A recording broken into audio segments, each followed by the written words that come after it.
Welcome to Fragile Students, Increase Grit, Resilience, and Retention. I'm Harlan Cohen. Let's just get right into this. At any point during this program, you can text me. I know we're doing this virtual, but you can communicate with me and I'll communicate with you as long as I'm available and it's not like 5 a.m. It's one of the only times I'm not really that available, but I would love to connect with you. So keep this number and feel free to reach out to me at any time. So to get started, I want to get a sense of how you are doing today. So you can actually text me when you watch this. You don't have to, but this idea of starting with you is something that I know a lot of students appreciate. It's something I've actually seen other schools do, which is much more focused on the student rather than the material. This idea that we want to know how you're doing. And it's an easy way to do this is to just have students text you or share on a notebook, on a piece of paper. You can walk around and look and you can say, how are you on a scale of 1 to 10? And just give me a couple words to describe where you are today. Because it's helpful to know if you have a bunch of students who are bad, very bad, having the worst day ever, well, it's going to make sense they're going to have a hard time connecting and paying attention. There are a lot of students who have been dealing with lots of changes. And when it comes to change and helping students get comfortable with the uncomfortable, that's really where my sweet spot is. I was really blown away when I saw this pop up in my Facebook feed.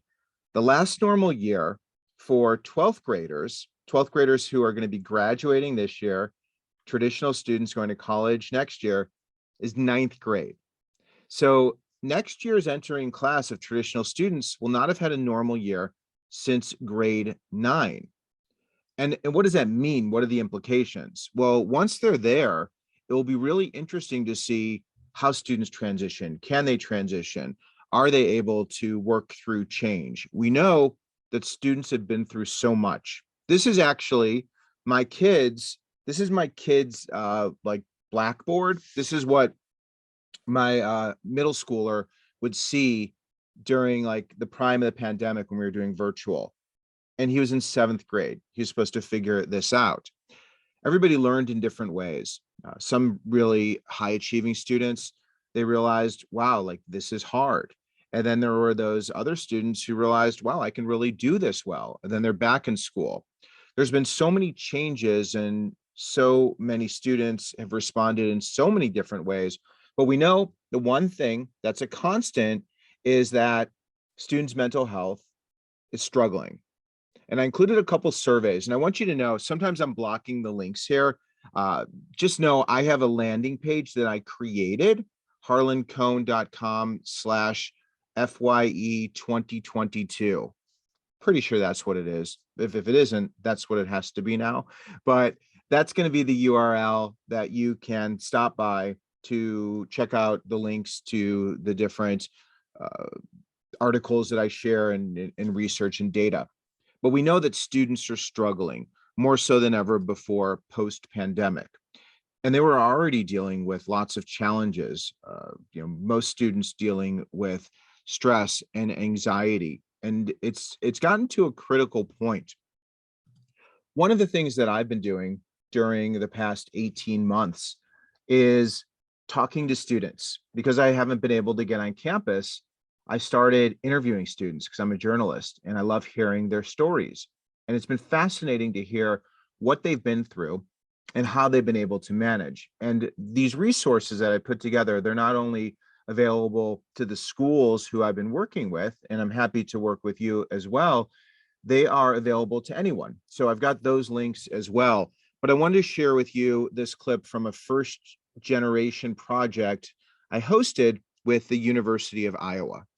If Lizzie or Raquel or Carter, I don't know if any of you have had panic attacks. If any of you experienced that, all of you have had panic attacks. I think it is so fascinating how many students go through panic attacks. And I don't know if other people recognize this. Like, I don't know if other students recognize this. I don't know if the faculty and the staff recognize this, but like, I would say probably every time I do this, and Emily, what you're talking about of, helping someone breathe and working through this and then recognizing, oh my gosh, that person's having a panic attack. Does that surprise you that it's so common? Like, did you guys know? Did you know it was this common? Like, Oh, kind of.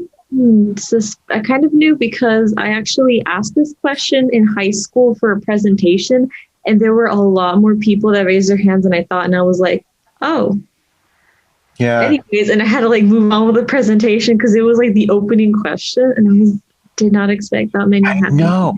Why do you think this is so common? Any of you can jump in. I'm really curious to know because I want to learn.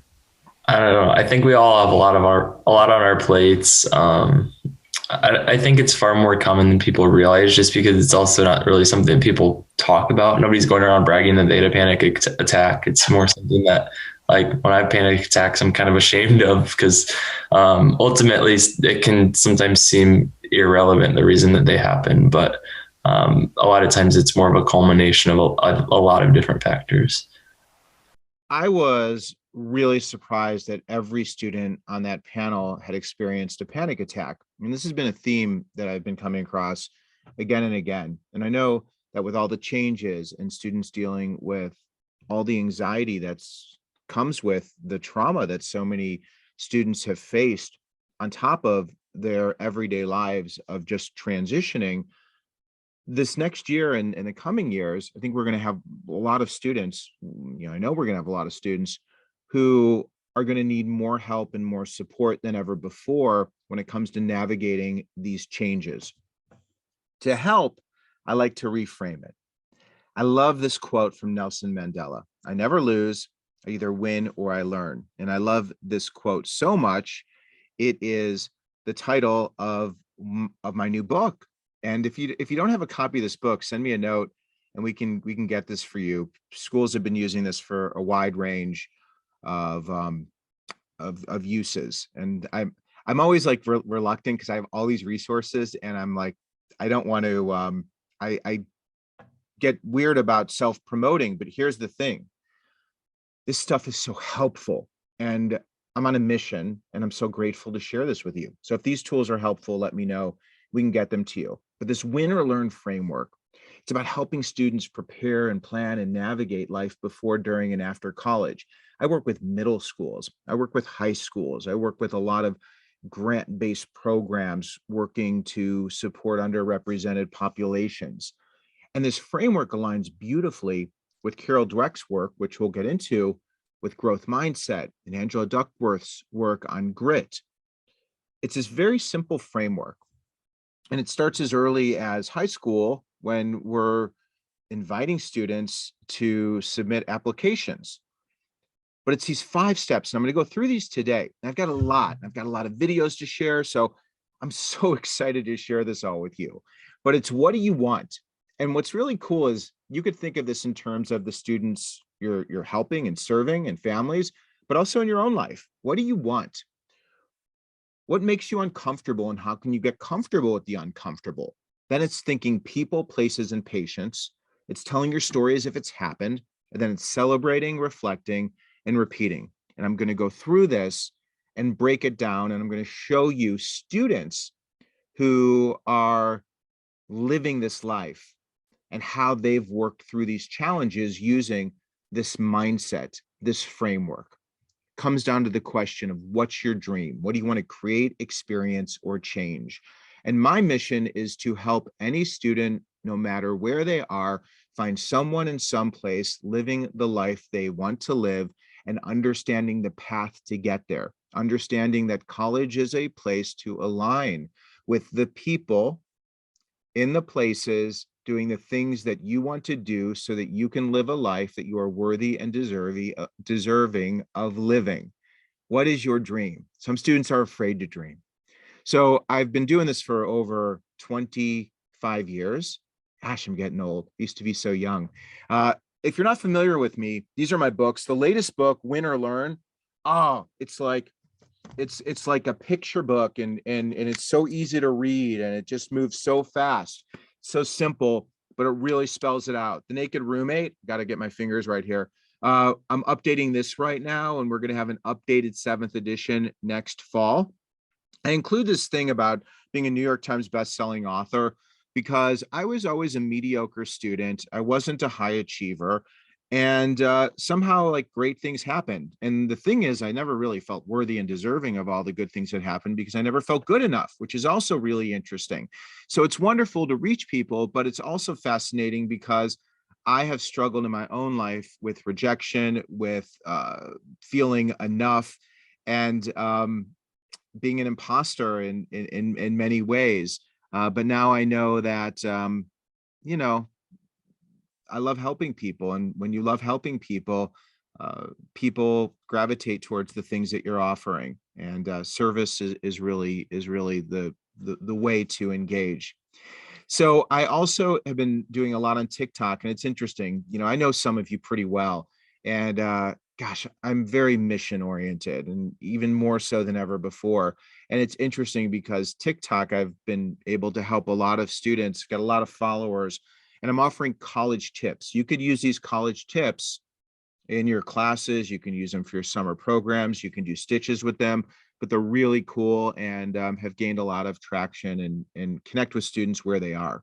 One of the things is I'm a firm believer of connecting with students where they live, where they spend their time, where they do the things that fill them with joy, and where they find their connection and community. I have been working with students for years. I teach, I listen. I've been writing an advice column where I wrote it for like 20 plus years. Now I launched this thing called Before College TV. And that's where I house all these videos, as well as the partner programs we work with. They use the videos as part of their first year programs, admissions, marketing, different places. I also help people to navigate change. And these people right here, I got to get my fingers right. No, this, I've got this system here, and it's like, anyway, these people, there we go. How do we do this? These people, right? So I'd have to point this way. Can you believe it? This is the thing about me. I'm so imperfect. These are my family. Okay. So I'm going to give you my college story in 2 minutes because some of you know this really well. But the reason I started doing this is because I wanted to go to a big school. I wanted to be close to my high school girlfriend because it was a miracle that I had one, and I did not want to know people. So I went to college, and I thought my roommate was going to be my friend. But roommates are not automatic friends. They're people you share space with. My roommate loved to get high. I didn't. He's like, "Hey, man, do you want some marijuana?" And I'm like, "No, thanks, man. I'm full." I tried to get into a fraternity after my roommate moved out because I didn't want to get high and I didn't really become friends with him. I didn't get into a fraternity, rushed 5 different fraternities, got rejected from all of them. I had a long distance girlfriend. She was the most important thing in my life. I couldn't believe that she loved me. I didn't want to lose her. My first year was so difficult. I leaned and leaned and leaned on her till eventually she couldn't sustain the weight of my first year in college. She was a senior in high school and I was a freshman. And her father encouraged her to end the relationship, compared our relationship to a dying puppy, and urged Alexis to shoot the puppy. So she did. And it was hard. I was on this beautiful campus, the youngest of 3 kids. My brothers had both been to college, but I felt like such a loser because I was struggling. It was so unbelievably hard for me. No one told me college could be uncomfortable. This is what it looked like in the summer and in August. This is what it looked like most of the year. I live in Chicago. I was excited to go home for winter break because it was so cold. And it was a struggle socially, emotionally, physically, financially, academically. These are the issues that so many students struggle with. I was depressed. I was anxious. I felt like a failure. And I decided I had to leave. And I transferred like so many students do. And I went to Indiana University because I had friends there. My brothers went there. It was familiar. And there was a fraternity that had to accept me. Now, this progression, I went through it very quickly because I'm not as interested in me as I am in you and the students who I've been able to work with. This is so common, but so many students don't know this. So many students don't understand this. I recently worked with Concord University in West Virginia, and I was able to meet Dwayne Porterfield. And I love Dwayne. Dwayne has energy. You're going to see Dwayne in a second.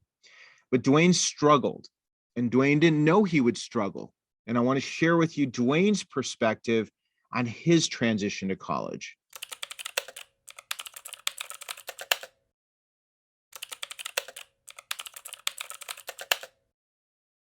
I'm gonna be honest, I hated it. Yeah, like I hated West Virginia. I hated college. I hated Concord. And I knew something was really wrong when I started to hate football. I felt like I left God in North Carolina when I came up to West Virginia. Through FCA, I met a lot of people from other sports through there. And that's when I was kind of a loner, like I said, when I first got up there. But when I started going to FCA and started meeting different people through that, that's when I kind of started to open up a little bit, get comfortable with Concord. And I've got a lot of long lasting friendships for the future that started in Concord's FCA. So Dwayne is great, and he continues to share his experiences. And there's lots of other videos. You can check out the links and see more of his story. But eventually he found his places through FCA and realized that college was different than high school. And again, he shares this. And the power of a student who's been there and done it, who's a leader on campus sharing this. I actually did a live event with them as well, and we played the videos during the live virtual event, and people were like, yeah, Dwayne. They love this guy. He's great. When students are sharing this, it helps them to know they're not alone. And I'm so grateful to be able to share this. And I really encourage you to find ways to have other students to share what this journey is and how it can be uncomfortable. So this is another project I did with the University of Iowa. You saw Carter a moment ago when we opened the program, when I opened the program. I wanted to share a little bit more about Carter because I think his first gen story is really a representation of so many students. I want to understand your college transition, the search as a first gen student. Give us a little background and tell us how you were able to get here.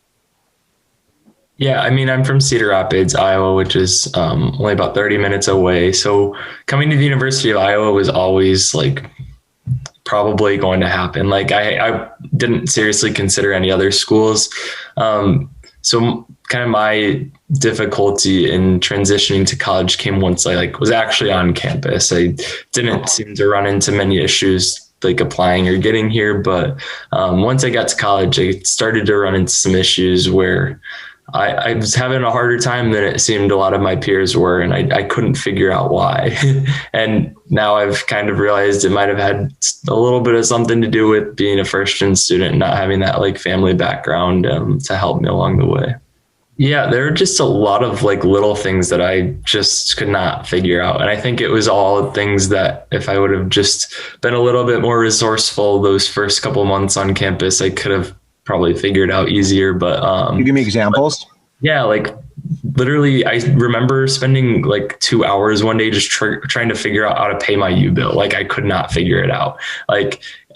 Stuff like that. And I tried to ask my roommates or my neighbors, and none of them were paying their U-bill. So I was that was another burden that I was facing, is that okay, I have this my own financial responsibility here, and nobody else seems to be able to relate to that. So that was tough. I also distinctly remember one night I just had a lot of homework or something. I don't really remember what the exact situation was, but I went to my lounge in my dorm to take a little breather. And then I just became so overwhelmed. I could not figure out what I was facing. There was just a lot of schoolwork piling up, work stuff, student works that I was trying to get involved with. I just was incredibly overwhelmed. And it was kind of this profound moment, because this girl that went to my high school that I was somewhat friends with, she just happened to be in the lounge at the same time, and she came over and she saw that I was not doing too hot, and she's just what's up, let's talk. And I just talked through how much of a struggle it had been just to do some of these simple things that it seemed like everyone else was doing so easily. And I think that really kind of set the tone, and it's motivated me to keep going. Yes, I can face times when I'm overwhelmed, but it's all about continuing on in the end. So I love Carter again, because Carter's dealing with all of these challenges, and he arrives at school and he doesn't have his people and he doesn't have his places, and he doesn't know how to navigate these changes, and he internalizes it and thinks it's him. And we'll see that Carter was able to find resources. He was able to find support. He found his people, he found his places, and he was able to be patient. And it's the same thing with Dwayne. he found his places and he found his people. He found his spirituality, his roots in spirituality, and through football and through FCA, and he continues to thrive. The students who struggle, the students who don't persist, they don't find their places, they don't find their people, or they find the wrong people, and they become impatient and they end up leaving. And I know what that's like, because that's what happened to me. And it continues to happen to so many of our students who don't understand or know how to navigate transition. Eventually, I found my places at Indiana. There was a fraternity. I was a legacy. They had no choice but to accept me. I found my people, and I was patient, and I was able to navigate these changes. I was able to navigate transition. And transition is the most important part. Students are so focused on search and selection, but they don't recognize that transition is where you either thrive or you struggle and are no longer able to persist. They don't even know what transition is. And as first-year programmers and forward-facing administrators, our job is to be the people to help students and families to navigate change and deal with transition, but they have so little experience. So I want to help you to break this down, and you're welcome to share this as well. There are 5 big areas of transition that students go through, and really these are transitions that we all go through. There's the social transition, making friends, relationships, romantic friendships as well, emotional transition, everything that's going on between our ears. And we know we have a record number of students who are dealing with anxiety and stress and depression and so many other mental health issues that make it very difficult to find balance and to be able to see clearly during a difficult time when you're surrounded by unfamiliar people in an unfamiliar place. The physical transition, not only the physical transition of being in new classrooms, and I'm talking about non-traditional students, I'm talking about students attending community colleges, I'm talking about students attending graduate programs. Those graduate students are so lonely and isolated. The physical transition also of your health and well-being. Then, of course, there's the financial transition, which I posted a TikTok the other day just advising students on how to look at the amount of debt that they're taking on so that it's manageable. And there's so many students we know who are struggling because they don't know how to transition and navigate the financial piece of college. And then I didn't even get to the academic transition. The academic transition, everything that happens in the classroom. That acronym is SEPFA, a horrible acronym. But in order to navigate change, in order to get through all of the different transitions, it is essential. It is essential that we know what's coming and that we can help our students to navigate these changes. The way to help them to dream and believe and make it happen is to help them to navigate transition, help them to understand transition. And that's what we're going to do. So the first part of this, step 1, is you got to want something. What do you want, right? What do you want to create, change, or experience? Because when you want something, you can identify where you want to go. Because transition is, I'm here and I want to go somewhere else. But the thing is, wanting is so scary. So many students are so afraid to want. Carter wants good grades, but he was working so hard in so many jobs. He didn't want special treatment because he's a first-year student, and he wouldn't ask teachers for extensions. He wouldn't hand in papers late. Through that panel discussion, we helped him to realize, Carter, all you have to do is ask. Wanting is so scary for so many students. When you take a risk, when you go after what you want, there will be one of 3 outcomes. Number 1, you will not get what you want. Rejection, pain, self-doubt, shame. One of 3 outcomes. Okay? I'm great at this one. Happens to me all the time. Second outcome is you will get what you want. But the thing about getting what you want is that once you get it, it can be very scary because you want to keep it. Imposter syndrome, fear, anxiety, self-doubt. I want to introduce you to Eric. Eric's a student at Sunnyside High School who graduated, who's now attending the University of Washington. And I thought Eric put it really beautifully. Finally get to the university, you're there, you're with all the other students, you're in the classes, and you just have this overwhelming sensation that you don't belong there. You feel like everyone else comes from a different background. You feel like everyone else is more prepared.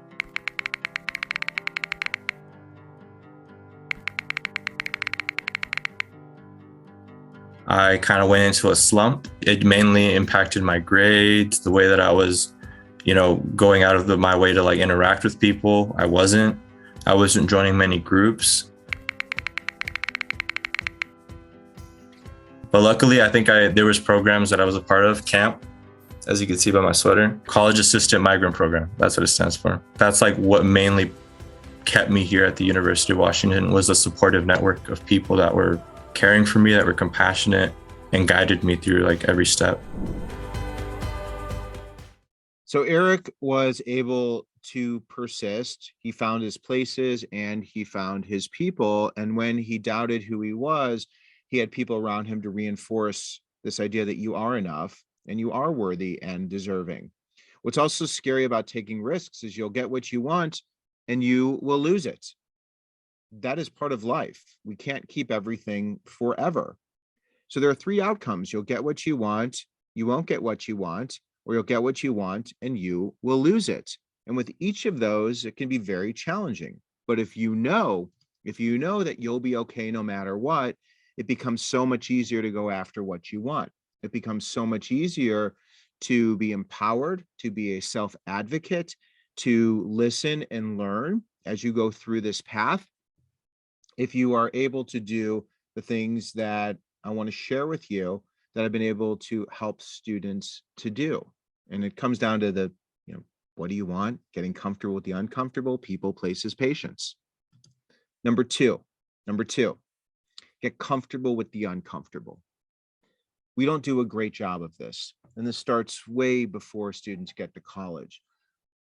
A simple thing for your residential students, of those door decks on the door, I used to think those were silly, but they really say, I care. We care.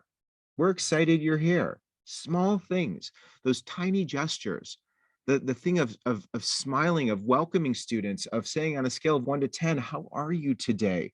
Starting not with the material, but with the person, even in a large class, saying you matter more than anything else. There's this thing I call the 90-10 rule. The 90-10 rule says life is 90% amazing, 10% a bunch of BS. And the key is you don't let the 10% take up 100% of your time. If you live 100 years, you could have 10 years of BS. The pandemic made things very difficult. Maybe we could say that was a year or 2 years of the difficult discomfort. These things don't last forever. They change. Time moves on. At the root of discomfort is something called the universal rejection truth. And the universal rejection truth, I think, is one of the most powerful truths of the universe. It's so powerful, I don't even have my face on the page here. The universal rejection truth says that not everyone and everything will always respond to you the way you want. Like gravity, there's no escaping this irrefutable law. The understanding is not everyone and everything will always respond to us the way we want. That is a law of nature. One way I like to present this to students so they understand this, because we internalize rejection so deeply, I think it's a huge issue. That is the course that I want to teach. The rejection, the universal rejection truth, how to navigate rejection, understanding rejection. But this rejection piece is so important because we can connect so much of our discomfort, and the challenge would be almost all of it in some form or fashion to rejection.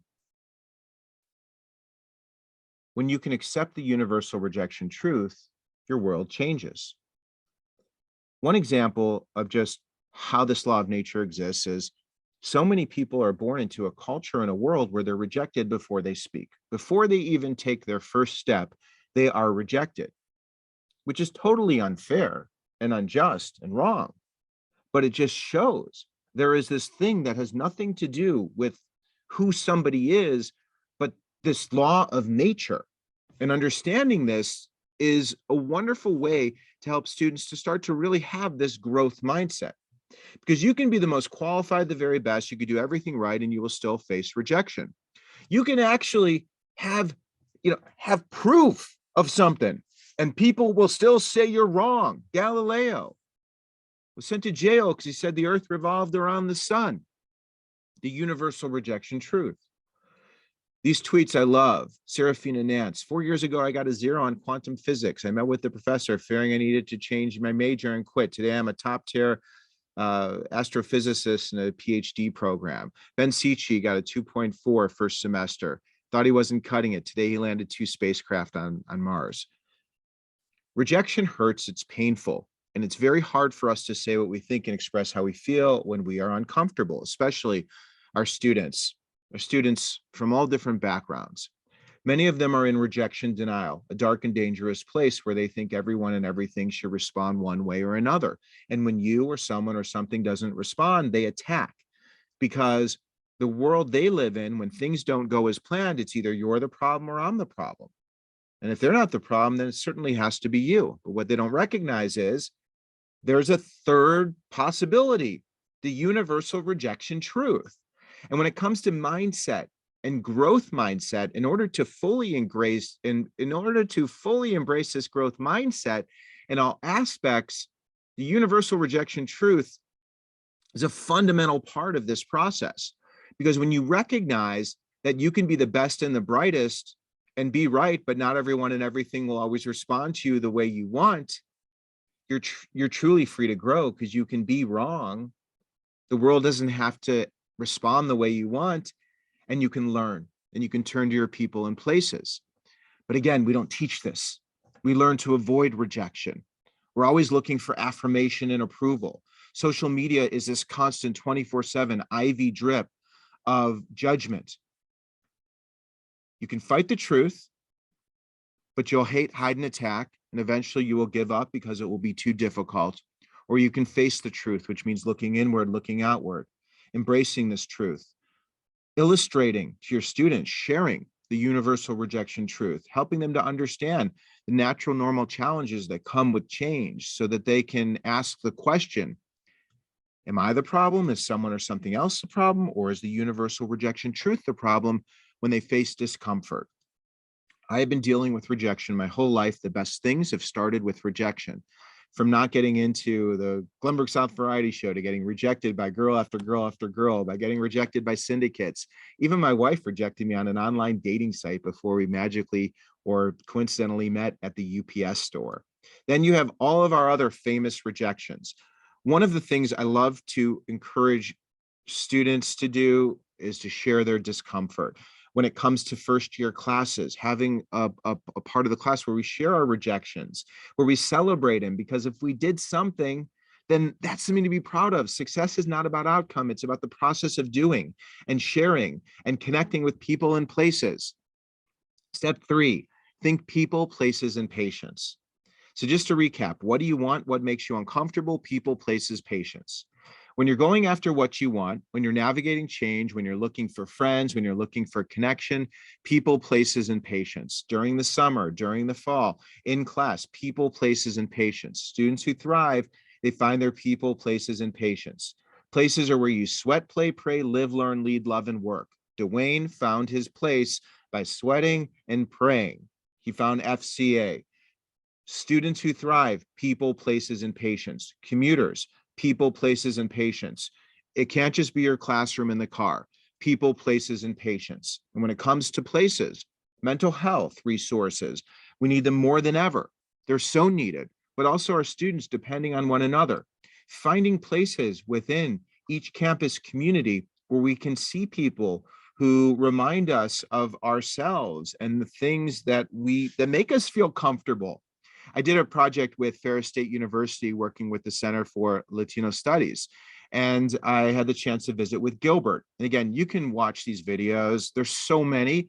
The biggest struggle with this is there's so much to share and so little time to share this with you, but I want you to get a sense of how Gilbert found his way. So I applied to I think it was 3 different positions.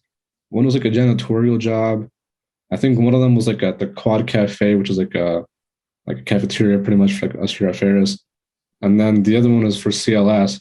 And I had one more application, but I never turned it in because as soon as I turned in the CLS one, I got word that Kaylee wanted to schedule an interview.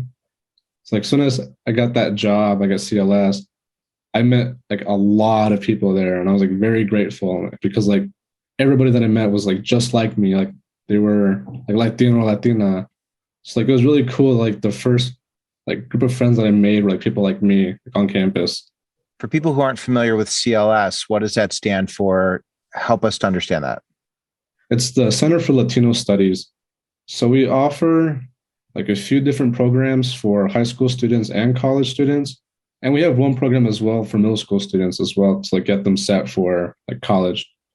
So it's like this really nice program to really help like, increase like the graduation rates in high school and college for Latino students. And then what's your job at CLS? I am the social media and marketing manager, which I didn't know that I was applying for that job until the day I sat in that desk with Kaylee. And she's like, so you know that you're applying for this job, right? What do you do for the job? I create a lot of like social media posts, like for our Instagram. I manage that, like Facebook, Twitter. We are in the process of trying to start like a Discord type thing as well. And then marketing wise, I also help like sponsor some of like our programs, like Promesa Scholars, the Promesa Summer Success, which is our program for high school students, and then Promesa Avancemos, which is a program for our middle school students. I just love that because Gilbert was looking at a janitorial position, which could be a great position, and it could have put him in contact with lots of different people, but he ended up at CLS and he's doing marketing and he's working on Discord and he's in a community where he feels connected, where he feels supported, where he has mentors, where he is going to soar because he is so supported. And so many students don't have their people because they hide. They don't know how to find their people. They don't know how to find their places. And part of it is they're not aware that they need to do these things because everything is just about arriving. So when I work with schools, it's help your students to define people, places, and patients. And I'm going to give you some tools that you can use to support this. People. Who are your people? People who volunteer, people who you enlist, people who are paid. I love therapists. I have a therapist. I love my therapist. And my therapist is always there, someone I pay for. But we want students to have those people who volunteer and enlist. And I've listed many of these, but within your materials, within your classroom settings, within each unit, highlighting the people and the places within the department who students can turn to find support. I love this because these are engineers. And engineers aren't always, the friendliest. I don't want to stereotype engineers. These guys are great. And there's so many amazing people who want to support students. Nora was another student who really, I found her fascinating. And I just want to share Nora's clip with you because it really explains just how important having a place is when it comes to persistence and graduation. Something I kind of focused in my first year is finding a community. And I, thankfully I was part of the camp program, the College Assistance Migrant Program. And through them, I was able to find a community. I feel like if I did not do the program, I would not have gone as far or stayed for as long, just because it's too overwhelming, especially your first year. And having that foundation, at least, it just feels like part of home, How did you know to find camp? That would have been through the Upward Bound program that I mentioned earlier. Yeah, so through them, they do let you know, you might qualify. So you apply as with everything else. And so I qualified to be in the program and I super glad that I was a part of it. There's many people like myself, a lot of Hispanics in that program. And it was just really nice. There are so many students who are in programs in high school where they have their cohorts and they have their groups, but then they get to college and they don't have those. And really being intentional, even in that summer transition of identifying your three places, who are your people? And then it comes down to patience. And patience is the hardest part because life is difficult and it's challenging. And a lot of students don't persist. This is Devin. I had the chance to talk to him, and I want to share a little bit of our conversation. He goes to Illinois Central College. It's a community college. And then he went on to graduate from Illinois State University. And you can see how he described the students. Anybody who checks these out can get a sense of who these people are. But Devin and I talked about why students drop out. What was the hardest part of your ICC experience? Probably trying to finish it out by myself a little bit. Not saying like I chose that, but like I said, it was kind of like high school. So everybody kind of started together in the first semester, and then second semester, you don't see as many faces, but you see faces. And then you just see people start dropping like flies, honestly. I mean, because some people don't take it as serious. And once you stick it through, you see, it's well worth it, So that was probably the toughest part, seeing some people not be in the library with you, sometimes. So that's probably the toughest part. Why do you think so many students don't graduate? Because I know that's a difficult thing for students to persist. I think some people don't see the opportunity that's in front of them, sometimes how big it is. I think sometimes they think they have another chance at it next time or when they feel like it, but I don't know. Some people I don't know. That's a good question. I kind of wondered myself why sometimes don't want to stick it out. And it might be because it's not it's a marathon, and it's a long one. It's a journey, and it's something you got to stick through. And I mean, because having a degree, it's like, it's not just a piece of paper. When you apply to jobs and things like that, it shows that you actually stuck through something and then quit. That's what it pretty much shows. So I think he did a beautiful job of explaining why students don't persist. And it's a long ride. It is hard. It is hard, especially for our first gen students. And without people and places and an understanding of what's normal and what this journey is, students think it's themselves and they don't find that support.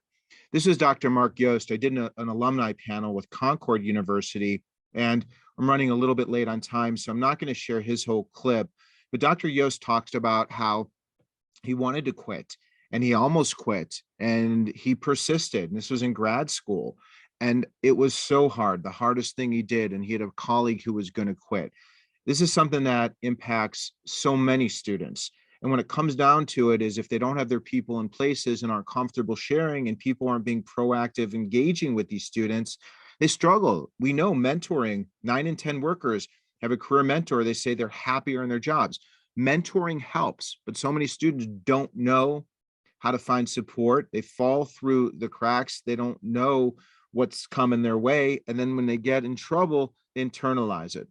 One thing that I love to share is the 24-hour rule. This idea that when you get uncomfortable, give it 24 hours. Reach out to your people, find your places. Either nothing will happen, you'll find a solution, or there'll be new problems and the old problem will no longer be a problem. All right, step 4. This is where we put it all together, and I'm going to close this out pretty quickly. Tell your story as if it's already happened. So one of the ways to help students to think, what do I want? What makes me uncomfortable? People, places, patience, is to leapfrog the fear and anxiety and to go to the happy place. Let's go to like the place where we get the date, or let's go to the place where we got the degree, or let's go to the place where we made dean's lists. Let's tell our social, emotional, physical, financial, and academic story. And I even have a template that you can use. It's May, whatever, or whatever date it is. I had the most incredible semester. I reached my goals and accomplished fill in the blank. The most challenging part was fill in the blank. I got through it by leaning on these people. I found answers in these places. Took me this amount of time to get where I want to go, and I'm so grateful and proud of myself. So you can have students fill this out the first day so you could see, can they even want, or do they have wantrophy, the inability to even want because they haven't flexed their want muscle. You can tell the story of the week. I was doing a leadership workshop the other day, and I had the students engage with this in this exercise on Sunday. They had the Sunday scaries. And I said, okay, let's go to Friday. You always get through it. So it's this date of this year. I had an incredible week. I'm so proud of myself because I accomplished this. The most challenging part was that. The following people helped me. I found answers in these places. And in the book Win or Learn, we have a template that you can use and students can engage with as well. So students tell their stories, student groups tell their stories, professional staff tells their stories, you tell your stories, family members tell your stories, and you can do this at home. It's such a cool exercise to leapfrog all of the challenges and get to that happy place, understanding you have a path, you can get there. See, when it comes to this win or learn approach, it's not about outcome. Whether or not what you want comes true is not what matters. It's engaging in this process. So then when you want something and you act on this and you find your people and places, no matter what, you celebrate, reflect, and repeat. You celebrate that you took a risk. Now you process the information. Is it me? Is it someone or something else? Is it the universal rejection truth? If you got what you want, great. If you didn't get what you want, great. Because what we want to do is help students to process outcomes using the people and places in our communities, making it safe for them to express how they feel, knowing that this is okay. We're learning, we're all learning, and you sharing your vulnerabilities, you sharing your disappointments, you sharing your challenges is so helpful, because then they can repeat this again and again and again. That's the resilience part. That's the grit part, doing this again and again and again. The win or learn framework. What do you want? What makes you uncomfortable? People, places, patience. Tell your story as if it's happened, celebrate, reflect, and repeat. And I love Nelson Mandela's quote, and I'm so grateful to be able to share this mindset. I never lose. I either win or I learn. Win or Learn, my newest book, is being used as a first-year text. Concord University has been using it, as well as incorporating the videos, and then we do workshops. And it's been magical. It's so cool. The Naked Roommate, we're updating this. If you have updates, you could send them my way. We're doing a refresh 7th edition. Also, I have so many videos. You can use these videos. If you want me to work with your community, we can figure that out too. But in the meantime, use this resource. Use the students who are sharing so that they can demonstrate all of the normal, natural transitions and changes that are part of the first year. You can find me on TikTok. I'm really proud of this work because students' lives are really being impacted. They're telling me how much it's helping them. I'm going to work with a school and they're going to do a stitch with TikTok, because a lot of students are on TikTok. And I've seen a lot of professors and administrators on TikTok too. And it's a really wonderful, powerful platform to engage students, to help them to know that they are not alone. I'm also in lots of different places on social media. harlancohen.com/FYE 2022. I'm going to have all these slides. I'm also going to have links to all of the different resources, the videos, the news articles, all of it's there for you. And I am just, I wish that we could hang out, because I love FYE. And I know that 2023, we will be there. We will hang out. It'll be a wonderful experience. I am so grateful to be in your corner. I am so grateful to have you in mine. Thank you so much for participating in this program. Text me, send me a note. I'm in this with you. I'm so grateful to be here, and I look forward to continuing the conversation. Thank you.